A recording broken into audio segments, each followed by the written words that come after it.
Om Namo Bhagavate Vasudevaya. Reading from Srimad Bhagavatam, Canto 5, Chapter 2, Text 1. Shri Shuga Vacha Evam Pidari Sampravrte Tadana Shasane Vartamana Agnidhro Jambudi Baukasaha Prajasravad Dharma Vekshamana Paryogapayat. Translation by Srila Prabhupada. Sri Sukadeva Goswami continued, after his father, Maharaj Priyavrata, departed to follow the path of spiritual life by undergoing austerities, King Agnidhra completely obeyed his order. Strictly observing the principles of religions, he gave full protection to the inhabitants of Jambudvipa as if they were his own begotten sons. Purport by His Divine Grace Srila Prabhupada. Following the instructions of his father, Maharaj Priyavrata, Maharaj Agnidhra ruled the inhabitants of Jambudvipa according to the religious principles. These principles are exactly contrary to the modern principles of faithlessness. As clearly stated here, the king protected the citizens the way a father protects his begotten children. How he ruled the citizens is also described here. Dharma Vekshamanaha, strictly according to the religious principles. It is a duty of the executive head of a state to see that the citizens strictly follow religious principles. The Vedic religious principles begin with Varnashrama Dharma, the duties of the 4 Varnas and 4 Ashramas. Dharma refers to principles given by the Supreme Personality of Godhead. The first principle of Dharma or religion is to observe the duties of the 4 orders and enjoyed by the Supreme Personality of Godhead. According to the people's qualities and activities, society should be divided into Brahmanas, Kshatriyas, Vaishyas and Shudras, and then again into Brahmacharis, Grihasthas, Vanaprasthas and Sannyasis. These religious principles, and it is duty of the head of the state to see that his citizens strictly follow them. He should not merely act officially. He should be like a father who is always a well-wisher of his sons. Such a father strictly observes whether his sons are performing their duties, and sometimes he also punishes them. Just contrary to the principles mentioned here, the president and chief executive in the age of Kali are simply tax collectors who do not care whether religious principles are observed. Indeed, the chief executive of the present day introduce all kinds of sinful activity, especially illicit sex, intoxication, animal killing and gambling. These sinful activities are now very prominently manifested in India. Although 100 years ago, these 4 principles of sinful life were strictly prohibited in the families of India, they have now been introduced into every Indian family. Therefore, they cannot follow religious principles. In contrast to the principles of the kings of the old, the modern state is concerned only with propaganda of levying taxes and is no longer responsible for the spiritual welfare of the citizens. The state is now callous to religious principles. Srimad Bhagavatam predicts that in Kali Yuga, the government will be entrusted with Dasya Dharma, which means the occupational duty of rogues and thieves. Modern heads of state are rogues and thieves who plunder the citizens instead of giving them protection. Rogues and thieves plunder without regard for law, but in this age of Kali, as stated in the Srimad Bhagavatam, the lawmakers themselves plunder the citizens. The next prediction to be fulfilled, which is already coming to pass, is that because of the sinful activities of the citizens and the government, rain will become increasingly scarce. Gradually, there will be complete drought and no production of food grains. People will be reduced to eating flesh and seeds and many goods.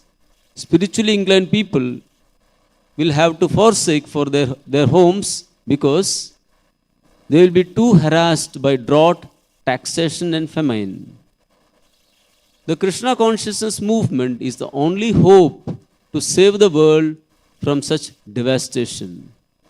It is the most scientific and authorized movement for the actual welfare of the whole human society.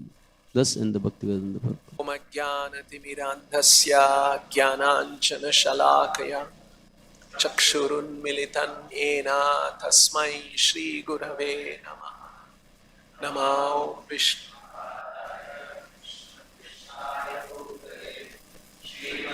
Bhaktivedanta Swamin Niti Namine Namaste Saraswate Deve Gauravani Pracharine Nirvishesha Shunyavadi Paschatya Deshatarine Jaya Shri Krishna Chaitanya Prabhu Nityananda Shri Advaita Gadadhara Shrivasadi Gaura Bhakta Vrinda Hare Krishna Krishna Krishna Hare Hare Hare Rama Rama Rama Hare Hare. So we are going to see another chapter of this canto describing the activities of Maharaj Agnidhra.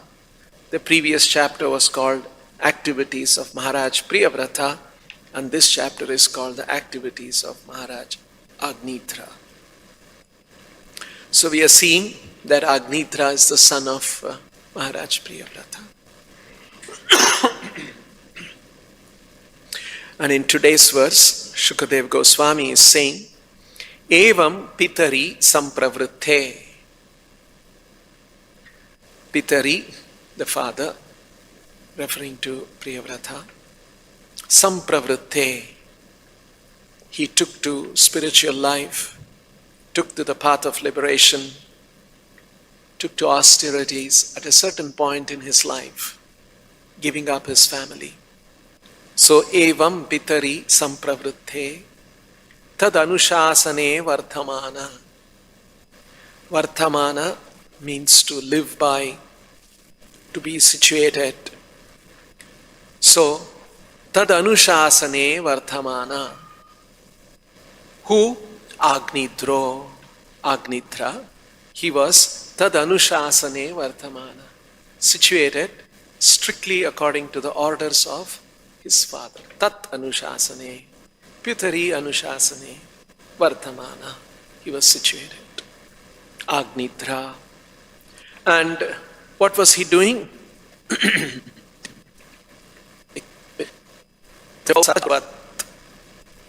Jambudvipa Aukasaha. So these are all examples of rulers of not just earth, of entire planetary systems.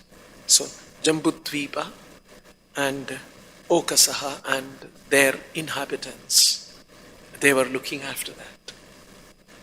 So Agnidhra was not an ordinary king of a small piece of land on earth, a small kingdom, but he was Jambudvipa Aukasaha. And he was looking after Jambudvipa and the residents, Aukasaha. Praja Aurasavat, his own begotten son, somebody who is his own. Like that, Praja Aurasavat, he was looking after the inhabitants of Jambudvipa as if they were his sons. Not just officially, as Prabhupada is pointing, but as his own begotten son. And what was his guidance for him? How was he looking after them? Dharma avekshamanaha. Dharma avekshamanaha. Avekshamanaha. With a view, with a oversight, based on the directions. Dharma avekshamanaha. So Prabhupada has translated Dharma avekshamanaha, strictly observing dharmic principles. Parya gopayat. Gopayat, gopayati. Gopa means to protect. Gopayati. That's why Gopala means one who protects the cows. Gopayat. Parya gopayat. Parya is a suffix which means in all respects, completely protected. Parya gopayat. Sri Shukadev Goswami continued. Sri Shuka Uvacha. After his father, Maharaj Priyavrata departed to follow the path of spiritual life by undergoing austerities. Evam pitari sampravritthe. King Agnidhra completely obeyed his order. Anushasane vartamana.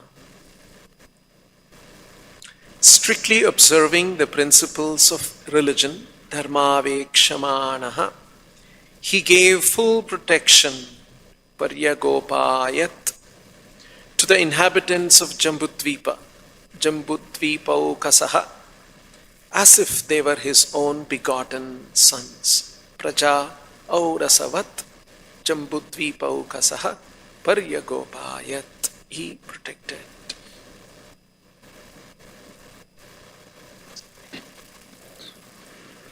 So, Srila Prabhupada has described in the purport, in this context, how kings and emperors in the past, how they looked after, how they governed their kingdom and their inhabitants. It was dharma avekshamanaha, strictly according to dharmic principles. Praja aurasavat, they protected them, aurasavat, like their own sons, and they were always situated tada anushasane vardhamana. They were not acting independently, they were guided by the principles and instructions that they had received from their predecessors, and in this case Agnidhra, according to the instructions he had received from his father, a great devotee and a great emperor. And Srila Prabhupada has explained dharma avekshamanaha, most important aspect of dharma is to divide the society on the basis of varnas and ashrama, because that kind of a religious classification and creating that situation ensures gradual spiritual development of everyone. That's the greatest advantage. Either one is very actively involved in spiritual life, like a Brahmana is supposed to be, or may not be so much actively involved and may not be so inclined, like the Shudras. They may not have such spiritual inclination. But nevertheless, the system of organizing the society ensures everyone is making progress in spiritual life. Because spiritual life, spiritual development is the most important aspect of human society. Human society is distinguished from animal society.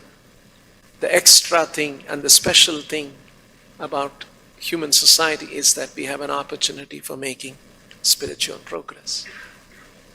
So, Prabhupada is pointing out that this is very different from modern thinking, where the government thinks that I should not get involved in any religious activities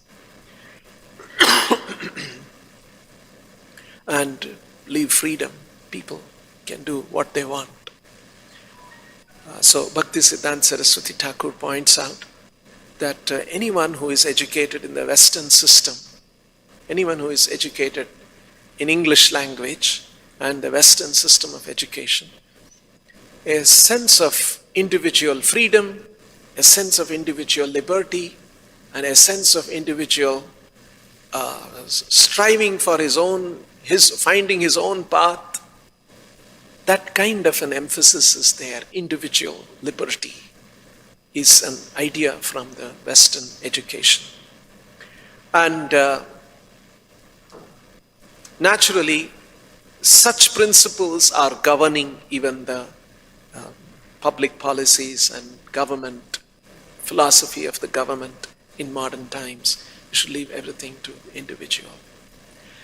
This is happening because they don't have the spiritual insight.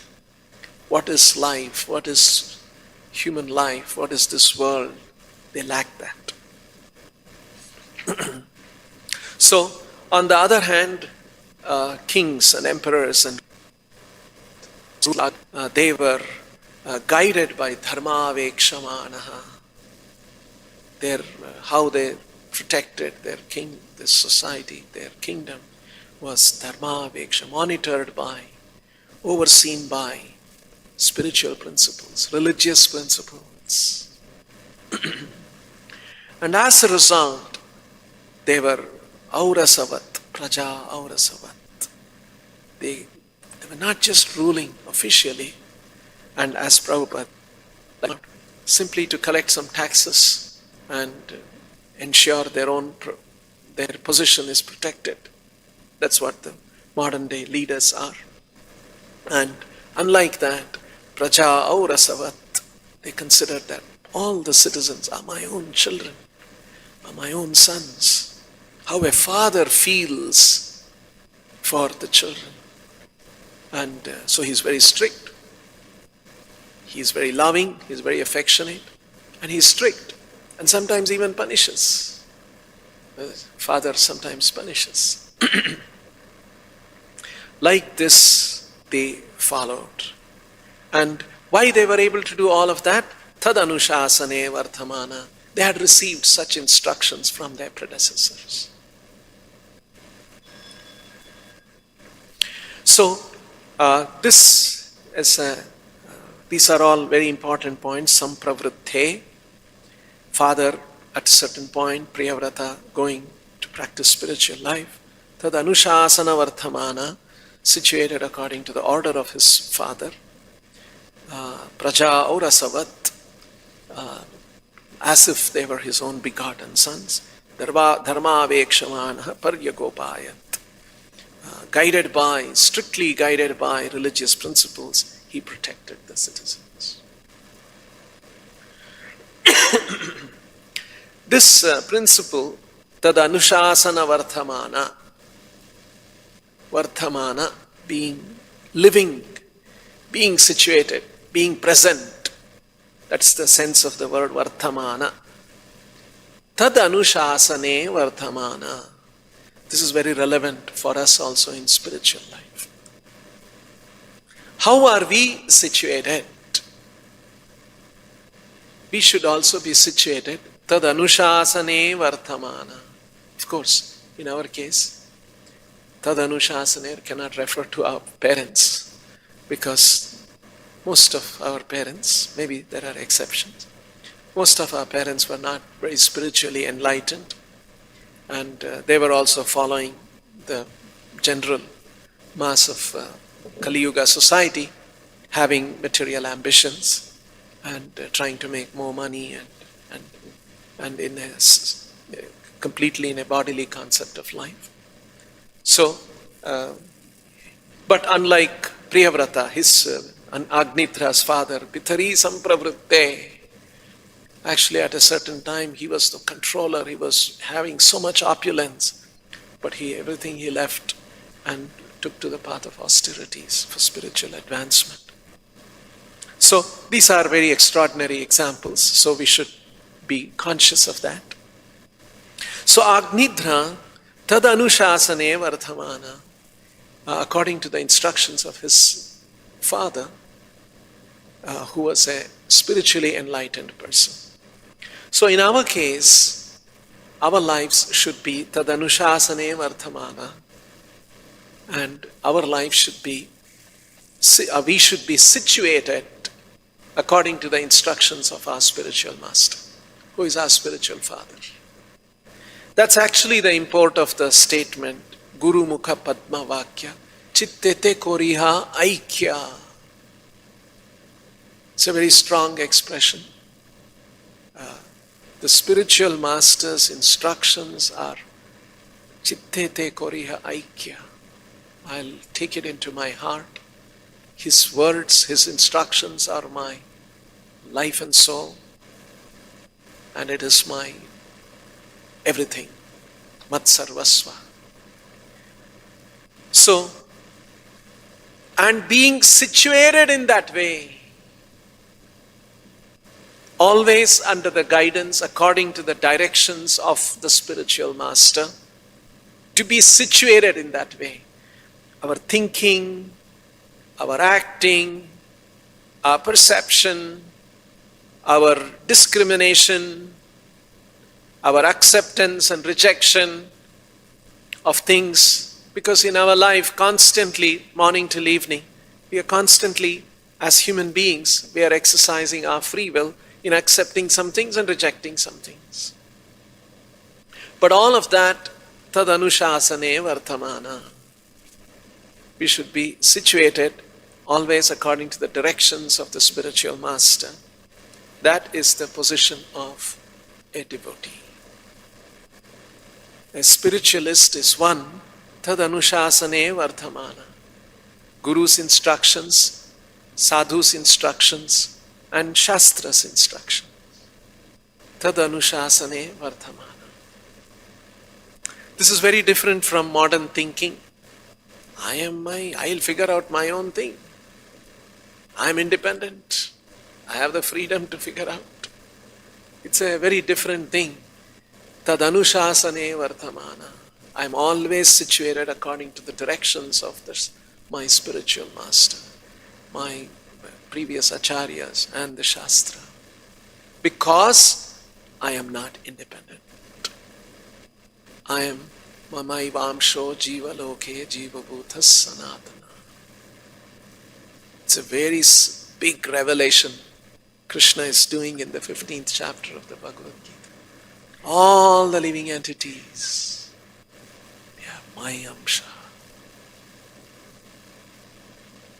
We are not an independent entity having consciousness. We have a body. We just figure out what we will do. But we have to be a little nice to others also. So just let us be careful about that. And so that's how we live. This is modern day understanding. But the Shastras present, no, we are not just independent, conscious entity, thinking, feeling entity. We are an Amsha of Krishna. The moment you are an Amsha of Krishna, certain obligations come upon you. Just like you're driving a car on the road. Can you drive the way, whichever way you want? I'll drive on the left side. Sometimes I'll drive on the right. Sometimes I'll drive on the footpath. I can keep, whichever way I want, I can do. No, you cannot. Why? Because there are other vehicles. There are other users of the road. You are not independent. You are part of the traffic system. If I am part of the traffic system, I have some obligations. I can't independently do this. Whichever way I want, I can drive. This sense comes because of the fundamental understanding of our position, who we are. We are Amsha of Krishna. And Krishna very nicely points out, Mamaivamsho Jiva Loke Jiva Bhuta Sanatana Manashashtani Indriyani Prakritistani Karshati. All the living entities are my Amsha. Who am I? I am the controller of everything. All opulence belongs to me.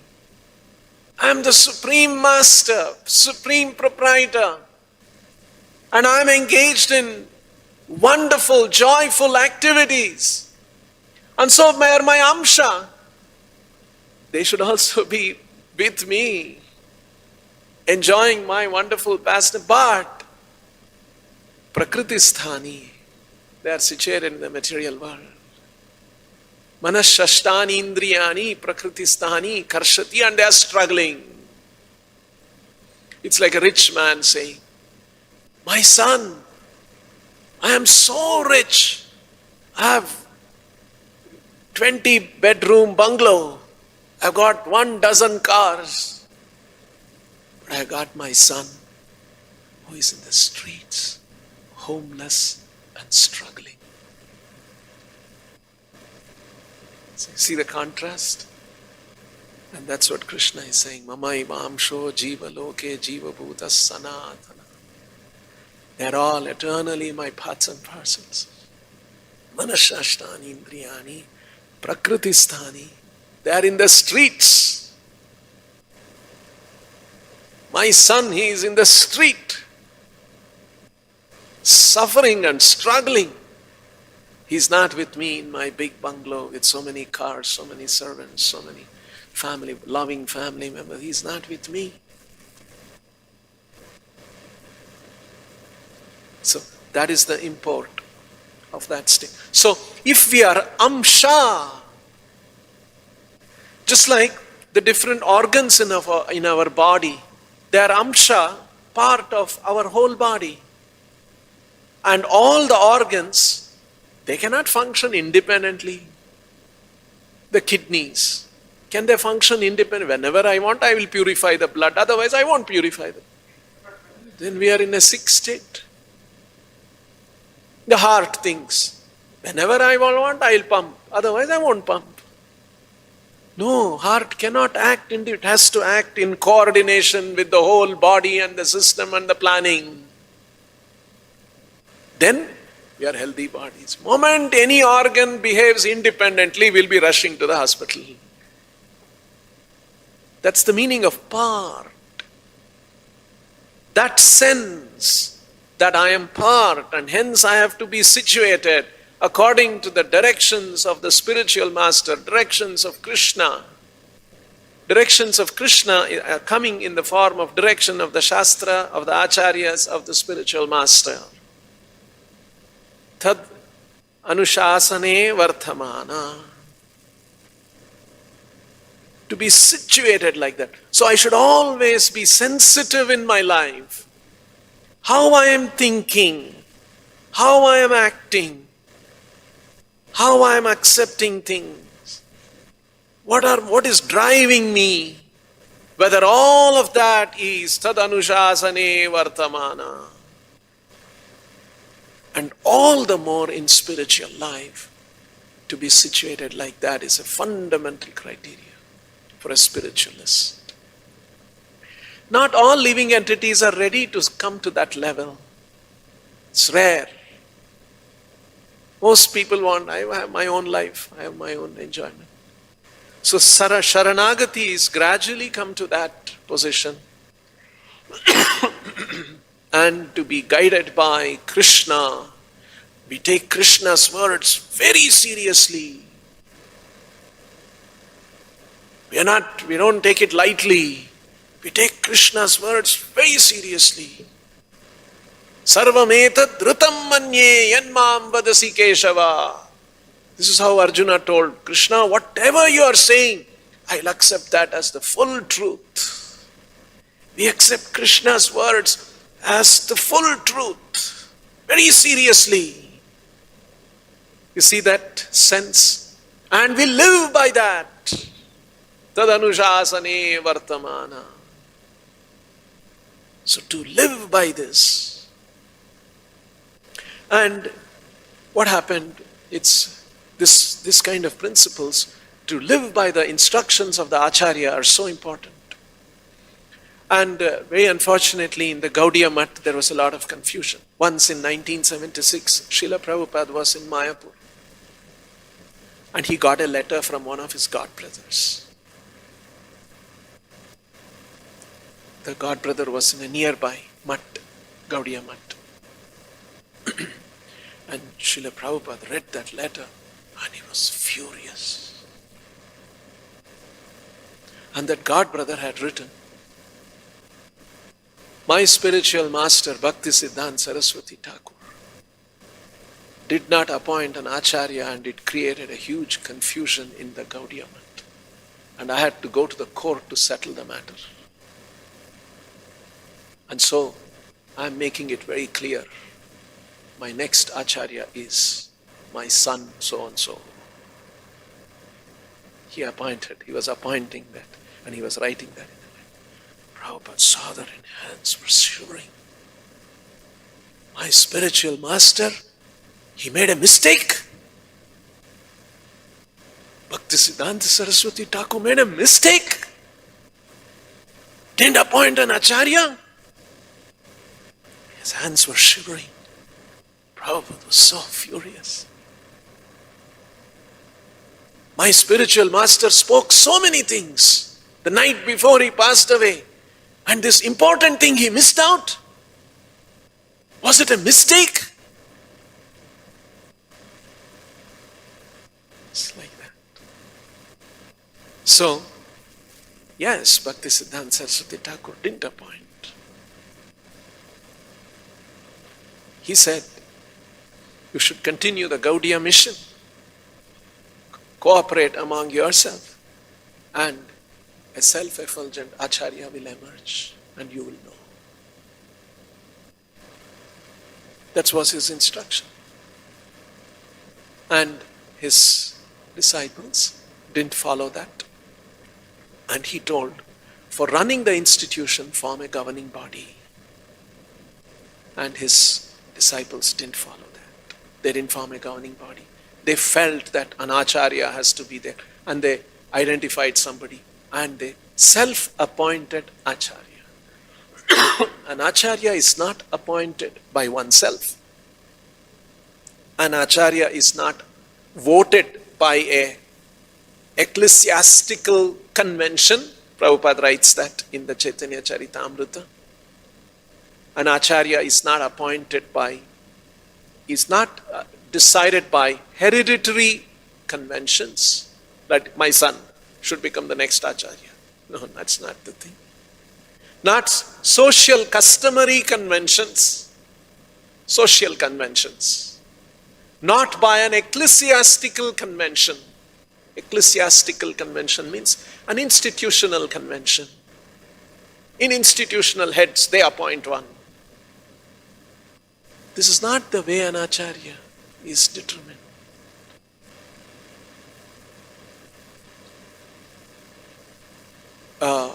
Srila Prabhupada's, during his last days, in 1977 in Vrindavan, Prabhupada's one of recently, Bhakti Charu Maharaj passed away. He was serving Prabhupada, and when he came to our temple, once he recollected. During Prabhupada's last days, there was a lot of pressure on Prabhupada to appoint the next acharya. So, the GBCs, we don't know exactly. This was the statement he made, that there was a lot of pressure. And he also said the GBCs would meet Prabhupada and ask him about, probably there were many conversations. And once after all the GBCs left, he looked at Bhakti Charu Swami and he said in Bengali, my Guru Maharaj didn't appoint acharya. They expect me to appoint an acharya. So it was not his intention also to appoint an acharya. And there was pressure on Prabhupada. So, it is very important that we are tad anushasane vardhamana. We are guided by, we are situated according to the orders of the spiritual master. Generally what happens is there is not much time. There's a confusion. Institutional head, acharya, deliverer, initiator, one who liberates. And third is one who conducts the process of initiation. In the first initiation, when Prabhupada was physically present, let's take first initiation, 1966 when he did. He was the head of the institution. He was the initiator. He's the acharya. And he was himself performing the ceremony, giving the name. The one who performs the rituals. And gradually over time, in the next 10 years, performing the ceremony, he started delegating it to others. And he remained the acharya. He remained the institutional head. And towards the end of his life, he had made, very 1970 itself, he formed the governing body, and he wanted the governing body to be the institutional head. It's a body that governs the running of the organization. And he remains the acharya. And finally, on July 9th, 1977, he appointed the Ritviks and he said, they will perform the ceremony of initiation and accept on my behalf. So the roles were clearly defined. In the first initiation, Prabhupada was doing all of it himself. And then he delegated the different roles. And there is confusion, unfortunately, in ISKCON today. And Prabhupada's blessing, we have this understanding that Prabhupada has not appointed. Even though there was pressure on him, he did not appoint. On the other hand, he appointed Ritviks. He appointed officiating acharyas who will officiate the position of an acharya in the function of the accepting the disciple. So, this kind of a sensitivity that no, I should be situated according to the orders. If there is no explicit order, I cannot just do that way. Tadanushasane vartamana. That sensitivity is very important in spiritual life. We'll stop here. Grantaraj Srimad Bhagavatam ki, Srila Prabhupada ki jai.